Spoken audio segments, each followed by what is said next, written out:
Hello guys, welcome back to my channel. അപ്പോൾ ഞാൻ അമ്മയും കൂടിയിട്ടൊന്ന് ജസ്റ്റ് ഒന്ന് പുറത്തേക്ക് പോകാണ്. അപ്പോൾ നമ്മൾ ഓട്ടോ ഒക്കെ വിളിച്ചിട്ട് നമ്മൾ നേരെ പോണത് ഇനി വാടനപ്പള്ളിക്കാണ്. എന്താ വെച്ചാൽ നല്ല വെയില, അതുകൊണ്ട് ഓട്ടോറിക്ഷ വിളിക്കാണ്ട് പറ്റൂല. അപ്പം അമ്മ എനിക്കൊരു കുനാഫ ചോക്ലേറ്റ് ഒക്കെ വാങ്ങി തന്നു. അങ്ങനെ അതൊക്കെ കഴിച്ച് ഞങ്ങൾ നേരെ ബസ് കയറി. ബസ്സിലാണെങ്കിൽ നല്ല തിരക്കുണ്ടായിരുന്നു. ഞങ്ങൾ വിചാരിച്ച പോലെ അല്ലായിരുന്നു, നല്ല തിരക്കുണ്ടായിരുന്നു. കൂടുതലും മുസ്ലിംസ് ആയിരുന്നു, കല്യാണമൊക്കെ ആയിട്ട്. അങ്ങനെ ഞങ്ങൾക്ക് സീറ്റൊക്കെ കിട്ടി. ഞങ്ങൾ നേരെ തൃപ്രാറ് ബസ് സ്റ്റോപ്പിൽ ഇറങ്ങി. സത്യം പറഞ്ഞാൽ അവിടെ ആയിരുന്നില്ല ഇറങ്ങേണ്ടത്, വൈമാളിൻ്റെ അവിടെ ആയിരുന്നു ഇറങ്ങേണ്ടത്. ഞങ്ങൾക്കാണെങ്കിൽ വഴി അറിയാത്തതുകൊണ്ട് ഞങ്ങൾ ബസ് സ്റ്റോപ്പിൻ്റെ അവിടെ ഇറങ്ങി. കൽപ്പകയാണെങ്കിൽ കുറച്ചാണ്ട് നീങ്ങി പോകണമായിരുന്നു, അതുകൊണ്ട് തന്നെ കുറേ നടക്കണം. ലാസ്റ്റ് ഞങ്ങൾ മാപ്പൊക്കെ ഇട്ടു, തെറ്റണ്ടെന്ന് വിചാരിച്ചിട്ട്. പിന്നെ ഈ നട്ടപ്പറ വെയിലത്ത് ഞാൻ അമ്മയും കൂടി നടന്ന്. അത് കഴിഞ്ഞ് ഞാൻ എൻ്റെ പേരുള്ള ബസ്സൊക്കെ കണ്ടു. അങ്ങനെ അതൊക്കെ കണ്ട് ഞങ്ങൾ നടക്കുമ്പോഴേക്കും കൽപ്പക എത്തി.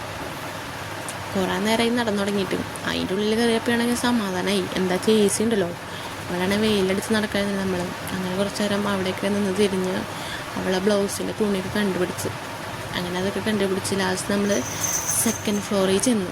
സെക്കൻഡ് ഫ്ലോറിൽ നിന്നാണ് നമുക്ക് സെറ്റ് മുണ്ട് എടുക്കാനുള്ളത് അവൾക്ക്. അങ്ങനെ സെറ്റ് മുണ്ടൊക്കെ അവളെ വിളിച്ച് ചോദിച്ച് കാണിച്ചു കൊടുത്ത് നമ്മൾ എടുത്തത്. ലാസ്റ്റ് ഇനി മാറ്റാൻ വരാൻ വേണ്ടി പറ്റില്ല.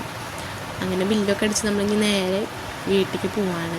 ബില്ലടിക്കാൻ കുറച്ച് നേരം നിൽക്കണമായിരുന്നു, നല്ല തിരക്കുണ്ടായിരുന്നു. അങ്ങനെ അതൊക്കെ വാങ്ങി നമ്മൾ നേരെ തൃപ്രയാറുള്ള ലിയോയിലേക്ക് പോയി. ഗണേശ മഠത്തിലുള്ള ലിയോയിൽ ഞാനും അവളും പോകാറുണ്ട്, അമ്മ ഇതുവരെ പോയിട്ടില്ല. പിന്നെ നമ്മൾ റൊമാലി റോളും അതുപോലെ തന്നെ ഷാർജ ഷേക്കാണ് കുടിച്ചിട്ടുണ്ടായിരുന്നത്. അങ്ങനെ അതൊക്കെ കുടിച്ച് ബില്ലൊക്കെ അടിച്ച് നമ്മൾ നേരെ വീട്ടിലേക്ക് പോയി. ഇവിടെ ആണെങ്കിൽ എനിക്ക് സീറ്റ് കിട്ടി, അമ്മയ്ക്ക് കിട്ടിയില്ല. അങ്ങനെയായിരുന്നു.